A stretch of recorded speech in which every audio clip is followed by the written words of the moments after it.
How did a single text message send 3 college roommates straight to prison?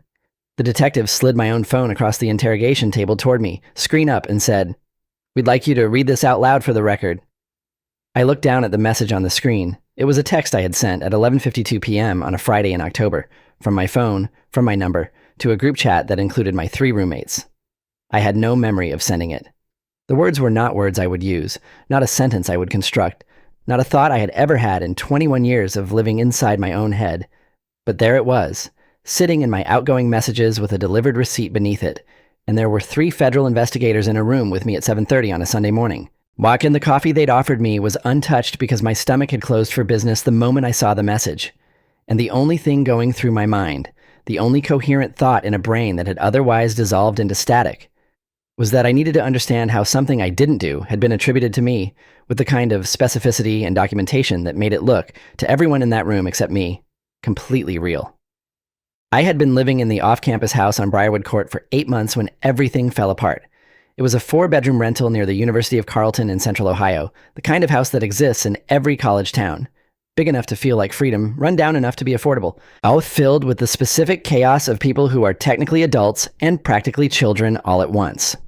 I was a junior studying computer forensics, which everyone thought meant I was going to be a hacker, and which actually meant I was learning the architecture of how digital systems create and preserve evidence.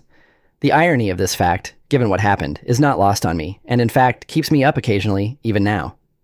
My roommates were Theo Abramowitz, Cora Nwachukwu, and Felix Drummond. Theo was a finance major with a sharp mind and a sharper tongue, the kind of person who could calculate risk in real time, and was usually the one in any group who spotted the angle everyone else missed. Cora studied public health, was deeply organized, deeply principled, and had a voice that could fill a room without effort. Felix was pre-law, charming in the reflexive way that some people develop as a survival mechanism, and had been talking since freshman year about the political career he was going to have. We had moved in together at the start of junior year because we'd been circling the same friend group for 2 years, and someone, I genuinely can't remember who, had suggested it as a reasonable solution to the annual housing problem. We got along fine. Better than fine, most of the time. We had a shared Spotify playlist and a house cleaning schedule that nobody actually followed, and a running tab at the Thai place on Henderson Avenue that we settled monthly.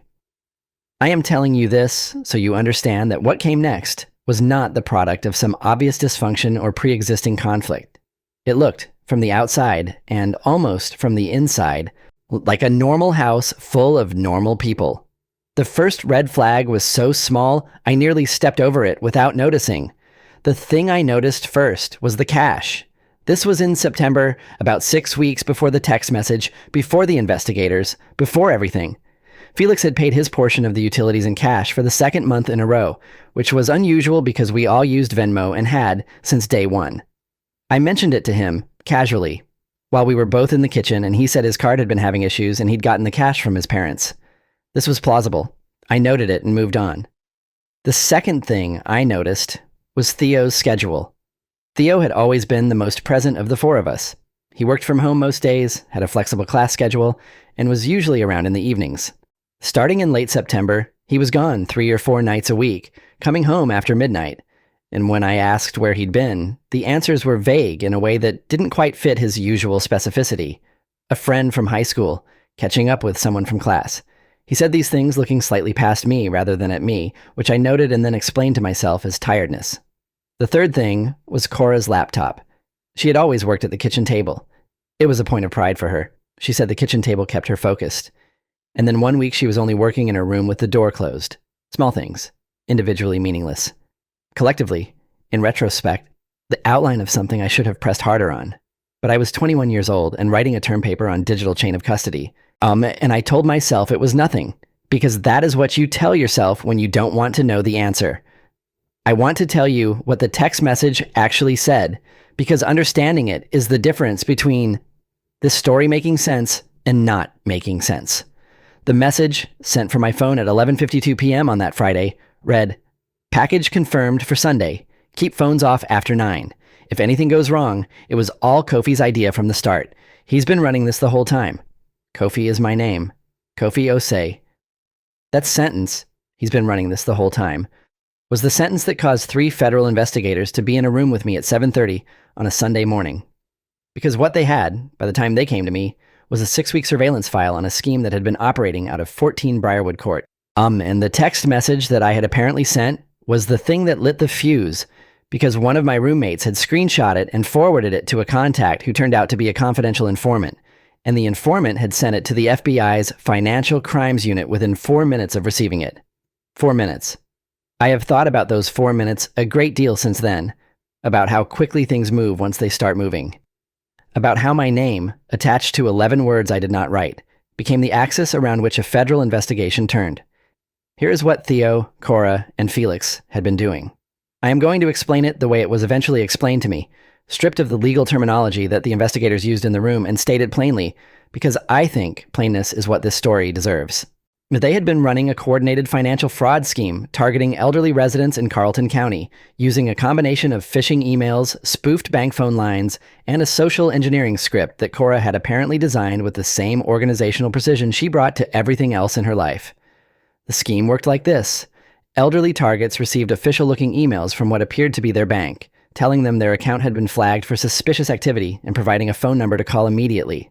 The phone number connected to a spoofed call center that Theo managed from a laptop in his room, using VoIP software and a rotation of false identities.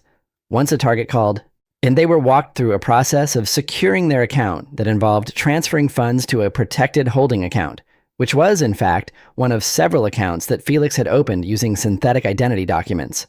The money moved quickly through those accounts and was withdrawn in cash at locations spread across 3 counties, which is why Felix had been paying rent in cash. The scheme had been running for 6 weeks before the text message. In that time, they had defrauded 19 people of a combined total of $312,000.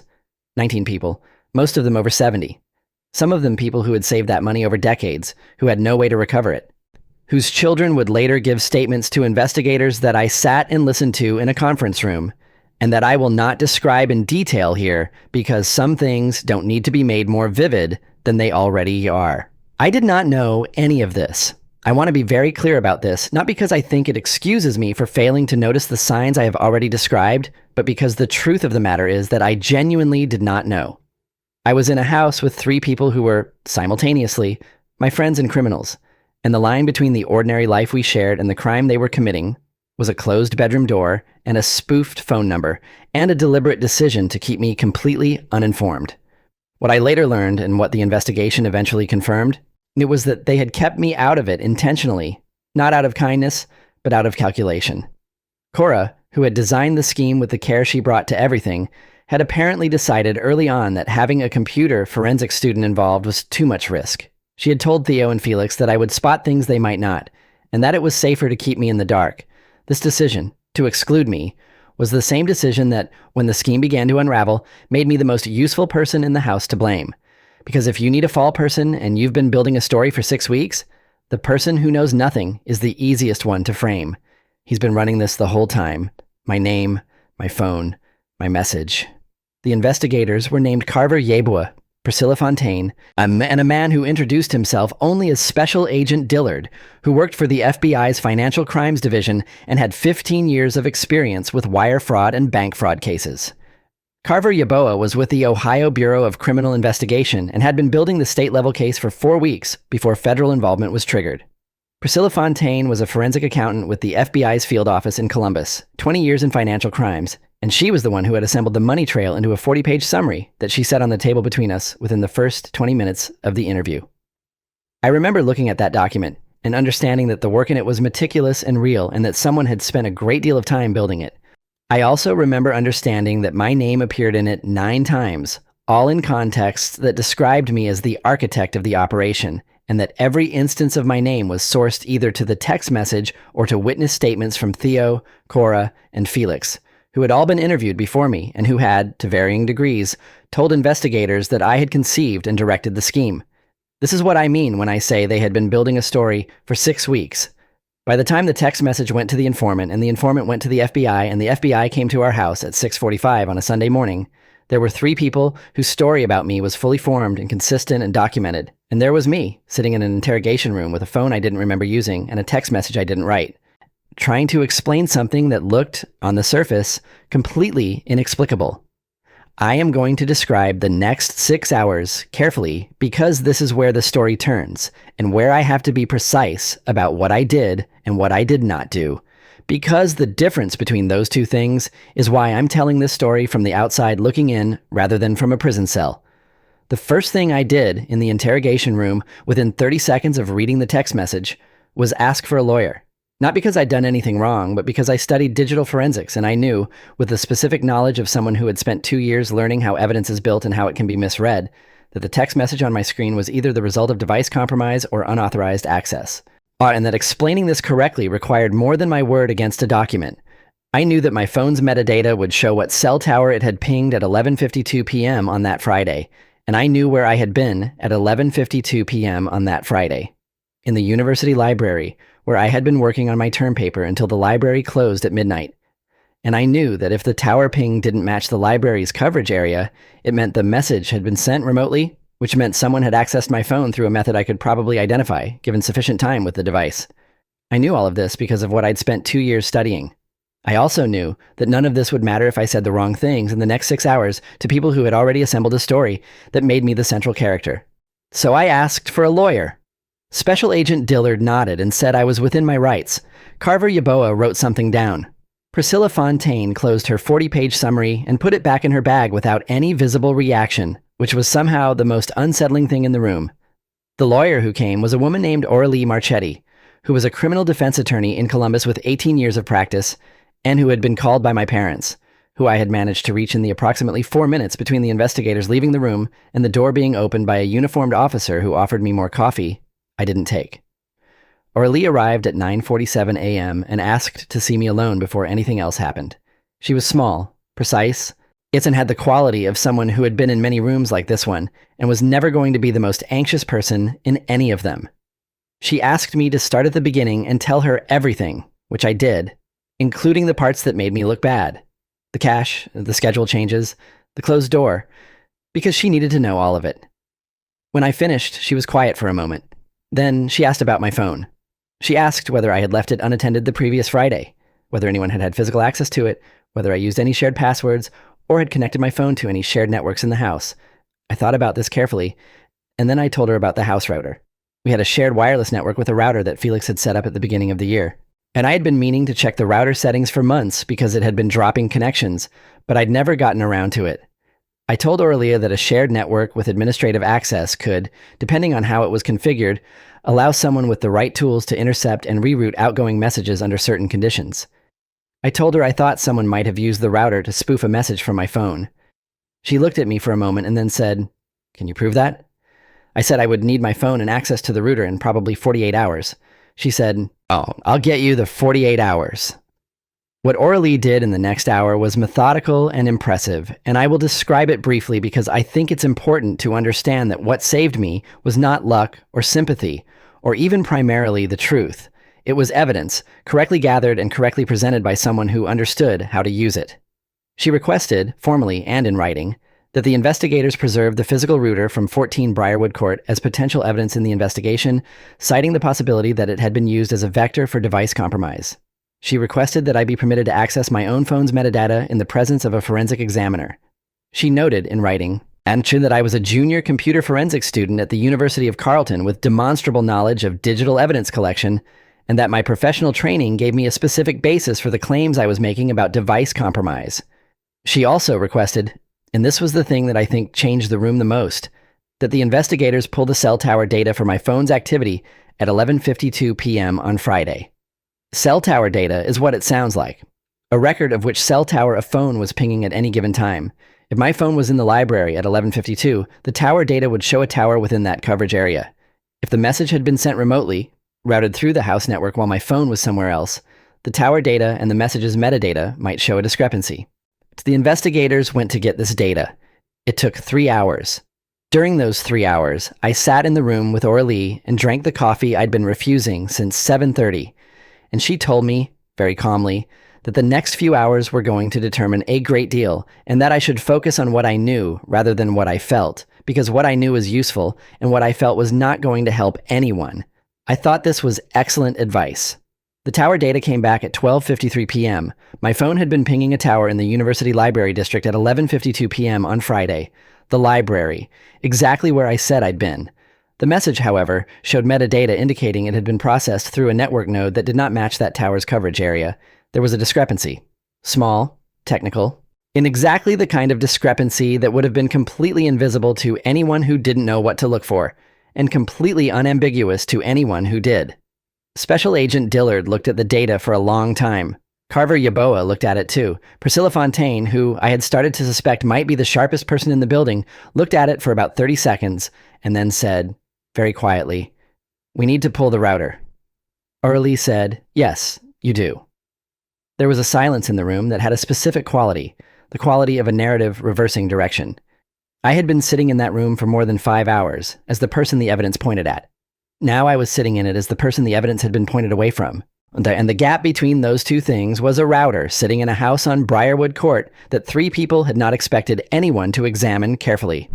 The router examination was conducted by an FBI technical analyst named Bertrand Asare. No relation to me, though we shared a similar background, and he noted this with a brief nod that felt like acknowledgement. Bertrand had 12 years in digital forensics with the FBI and had been pulled from another assignment to handle the technical side of what was now rapidly becoming a more complicated investigation than it had started as. He worked on the router for 4 hours on Sunday and came back with results on Monday morning. What he found in the router's logs was a configured script, elegantly written, and Bertrand told me later with the professional admiration of someone who can separate the craftspersonship of a thing from its purpose, that had been set up to intercept outgoing SMS traffic from a specific device when certain conditions were met. The conditions were, the device must be connected to the house network, the time must be between 11:45 and midnight, and the device must belong to the account registered under the name KOSE. The script had been installed in the router's firmware 14 days before the text message was sent. It had waited, dormant, for the right moment.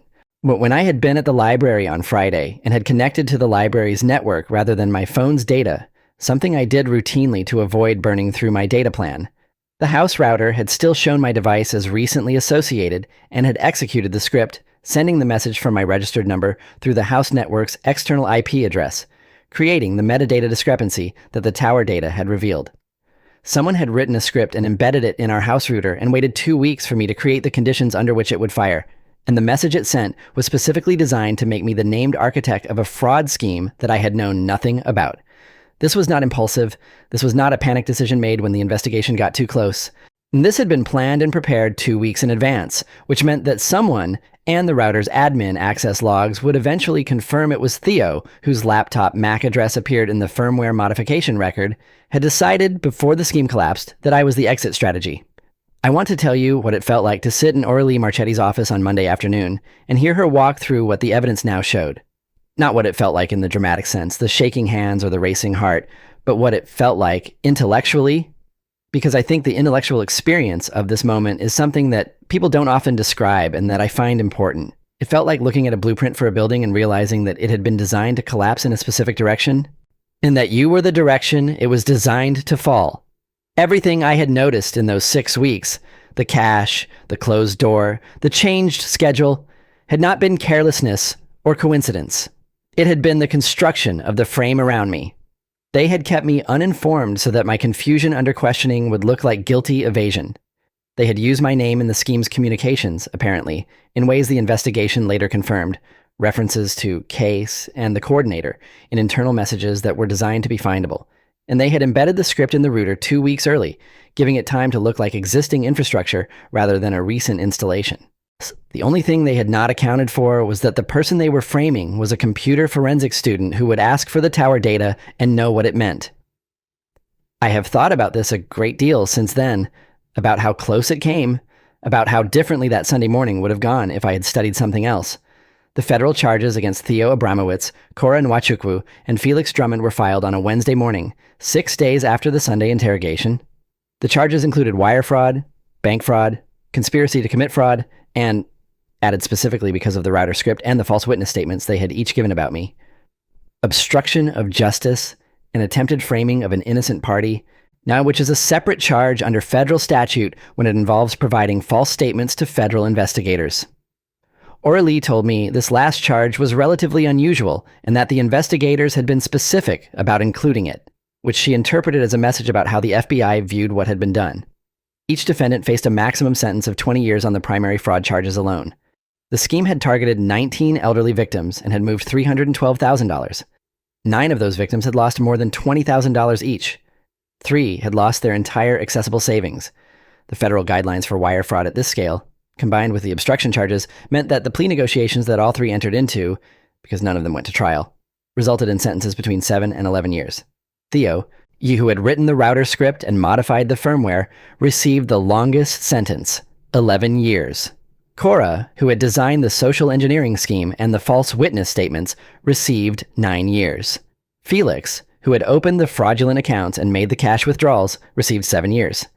Their sentencing hearing was in March, 5 months after that Sunday morning. I was present for it. I don't know exactly why I needed to be there, but I needed to be there. I want to describe one specific moment from the sentencing hearing, because it is the moment that has stayed with me most clearly. When Theo was led into the courtroom, he looked at the gallery before he looked at the judge. His eyes moved over the rows of people. Families of victims, reporters, investigators, and me, one sitting in the 3rd row on the left side. And when he found me, he held my gaze for a moment. I had been prepared for a lot of things in that room. I had not been prepared for the expression on his face, which was not defiance or remorse or the careful neutrality you put on for a federal courtroom. It was something that looked, at a distance of 20 feet, and across a situation that had fundamentally altered both our lives, like embarrassment. Not shame, which is larger and deeper than embarrassment. Just embarrassment.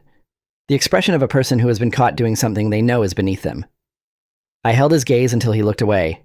Then I looked at the front of the room and listened to the judge read the sentence and thought about the router script, elegantly written, Bertrand had said. 2 weeks of waiting in the firmware. All that preparation, all that calculation. And it had come apart on a metadata discrepancy and a question about cell towers that I had been able to ask only because of 2 years of coursework in a subject that most people outside my department found either boring or impractical. The judge finished speaking. The courtroom shifted. Theo was led out. I sat for a moment and then I got up and left because there was nothing left in that room for me. The civil case for the victims was handled separately and proceeded alongside the criminal case. A victims advocacy group connected the 19 defrauded individuals with a civil attorney named Precious Adewoye, who had 20 years of experience in financial fraud litigation. Precious filed suit against all 3 defendants and, because the scheme had utilized a residential address and property management infrastructure, also named the property management company that owned 14 Briarwood Court in a separate negligence action related to network security. This secondary suit was eventually dismissed, but the primary suit against the defendants resulted in a civil judgment of $312,000 in actual damages plus $180,000 in punitive damages, totaling $492,000. The likelihood of collection was limited, given that 3 people in their early 20s were heading to federal prison. But the judgment was real, and Precious told the victims' families that it would follow the defendants for the rest of their lives, which I believed her about. I attended the civil judgment hearing as well, which was shorter and quieter than the criminal sentencing, and afterward, I stood outside the courthouse on a cold March afternoon and called my father and told him it was over. He was quiet for a moment. Then he said, "Are you okay?" I said I was. I meant it in the way you mean it when the emergency has passed and you're still figuring out what the landscape looks like now. I should tell you about the victims because I've been describing the legal architecture of this story and the technical details of how I was nearly framed, and I'm conscious that in doing so, I've been keeping a certain distance from the human center of what happened. The 19 people who were defrauded were not abstractions or statistical categories. They were people who had answered their phones because they were worried about their savings, who had followed instructions because the voice on the line was authoritative and confident and had specific details about their accounts, who had trusted a system designed to exploit exactly that trust. The investigative team shared their names and situations with me, with their permission, through Carver Yaboa, who had taken a particular interest in making sure I understood the full context of what had happened in my house. There was a woman named Dorothea Rains, 78 years old, who had lost $31,000 that she had been saving to help pay for her granddaughter's college tuition. There was a man named Joseph Akintola, 81 years old, who had lost $24,500 and who told investigators that the voice on the phone had been so professional, so bank-like, that he hadn't questioned it for a moment. And there were 17 others with stories of equal specificity and weight. I am not going to list all of them. I am going to say that sitting in Carver Yaboa's office, listening to them changed something in how I thought about what had happened in a way that the interrogation room and the courtrooms and the metadata discrepancy had not. Because all of those things were about me, about what had been done to me, about what I had nearly lost, about the technical elegance of the frame that had been built around me. The victims were not about me, they were the actual story. And the actual story was that 3 people I had shared a house with, whose Spotify playlist I had contributed to, who I had eaten Thai food with on school nights, had spent 6 weeks systematically stealing from elderly people and had been extraordinarily unconcerned about it until the scheme stopped working. I finished the semester. This is not a dramatic fact, but I think it matters. I had missed 2 weeks of classes between the investigation and the hearings and the aftermath, and I had accommodations from the university, and I finished the semester with a 3.4 GPA and a term paper on digital chain of custody that my professor told me was among the most practically grounded theoretical papers he'd read in years. I don't think he knew at that point exactly why it was practically grounded, but I appreciated the comment. I moved out of 14 Briarwood Court the week after the criminal charges were filed and moved into a single in a graduate student dormitory, which was small and quiet and contained nobody I needed to monitor for behavioral changes. I slept better than I had in 6 weeks, which I attributed partly to relief and partly to the absence of a shared network router I now knew I should have examined months earlier. The following semester, I added a practical course in social engineering defense to my elective schedule, not because I needed the credits, but because I had spent enough time understanding how the technical side of fraud works and needed to spend equal time understanding the human side, how people are persuaded to comply, what makes a voice on a phone credible, how trust is manufactured at scale. These are not small questions. I have a job now, 3 years out of this, doing digital forensics consulting for a firm that works with financial institutions on fraud prevention. Dorothea Rain's granddaughter, as far as I know from the last update the victims advocacy group shared with me, found other funding for college. I think about that sometimes.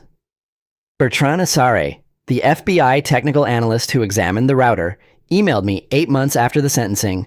It was a brief, professional email, the kind people write when they want to make contact without making it a thing. He said he'd been thinking about the router script and that it was technically accomplished for someone without formal training. Theo had been a finance major, not a computer science student, and that it suggested a level of preparation and commitment that he found professionally notable, in the grim way that professionals in forensic work note such things. He asked if I was doing all right. I told him I was. I told him about the job. He said the firm I'd joined had a good reputation. We exchanged a few more emails, and then they tapered off in the ordinary way of professional correspondence, which is fine. He had been one of the people in that room who had looked at the evidence correctly and followed it where it led. That is not nothing. That is, in fact, the whole architecture of what saved me. People looking at evidence correctly and following it where it led, rather than assuming that the first story they were given was the true one. I have been asked more than once since this happened how I feel about Theo and Cora and Felix. Whether I hate them, whether I feel sorry for them, whether I've thought about what I would say to them if I could. The honest answer is that I don't think about them as much as people seem to expect me to. What I think about, when I think about those months, is the router. The router and the script embedded in the firmware and the 2 weeks of waiting and the way it had been designed to fire when I created the conditions. When I connected to a different network and left the house network showing my device as recently associated, a behavior pattern that someone had watched and cataloged and built a trap around. I think about the specificity of that, the observation required, the patience, the decision, at some point 2 weeks before the scheme collapsed, to look at a person who trusted you and begin building the mechanism by which you would sacrifice him. That decision, not the fraud itself, which was also terrible, but that specific decision is the thing I return to. Because it required a kind of deliberate, calculated willingness to destroy someone that is different in nature from opportunistic crime. It was premeditated in the most personal sense, and the only reason it failed was that the person they had chosen to sacrifice had spent 2 years learning exactly how to read the evidence that proved it. They had done their research. So had I. Mine just happened to be on my own behalf. The last thing I want to say is about the text message itself. The 11 words that started all of this. It was a good text message, actually, in the sense that it was exactly right for its purpose. Specific enough to be credible, vague enough to be untraceable to any one conversation, and precisely calibrated to do 2 things simultaneously.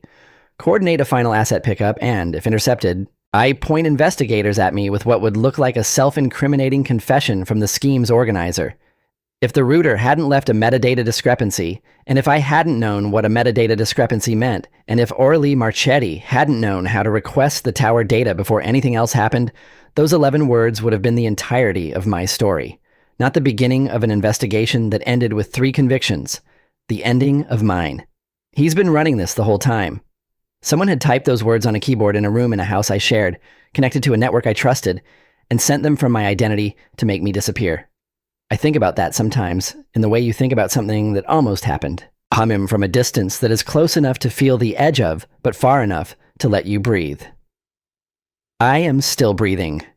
The router is in an evidence locker somewhere in Columbus, and 3 people who thought they had built the perfect frame discovered that the only thing they hadn't accounted for was that the person they framed knew exactly what frames were made of.